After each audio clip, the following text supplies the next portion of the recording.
maro ireo mety hoendriky ny fanamariana ny andron'ny vehivavy ny andron'ny valomarsa zany io ankehitriny nefa ireo fikambanana ireo samihafa izay karakara hetsika ao amin'izany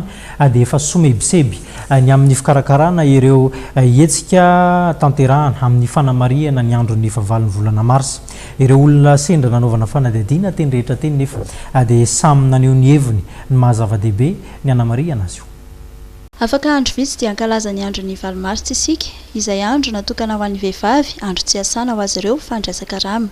ho an'ity taona 2024 ity dia marobe ireo fikambanana anatanteraka hetsika maro samihafa toy ny fikambanana Clair de Lune izay anatanteraka fanentanana mahakasika ny ady amin'ny herisetra atao amin'ny vehivavy izay tontsaina ny Ambohimanga kely fa eo ihany koa eny anivon'ny fiarahamonina sy eny anivon'ny orinasa. Tokony hanaja izany andro izany avokoa ny orinasa rehetra ka hanomeny izon'ireo vehivavy mba tsy hiasa amin'io andro io hoy ny fanamariana araka ny nambaran'ireo olona nanaovana fanadihadiana androany. Efa andro io zany dia tsy tokony sakasakana moa zany io momba ny amin'ny resaka fiasana mba zany izay hanaja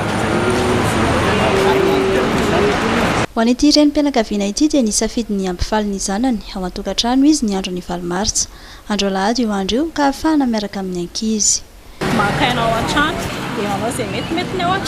Ny fankalazana nasionaly ny andron'ny vehivavy moa dia tanterahana any Toliara fa ny 10 marsa ihany koa dia misy karazana atrikasa sy fizarana sy fijoroana vavolombelona ataon'ireo vehivavy mpandraharaha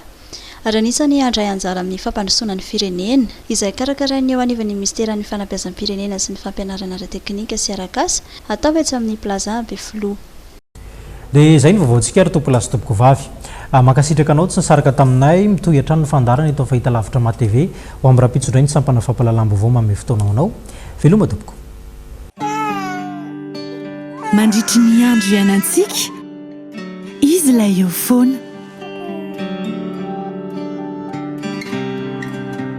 manohana sy mitantana amin'ny lalana rehetra le namana hanampy hatrany aro miaina sy miaro mandry ivon'ny vato nanolotra anao teo ny vaovao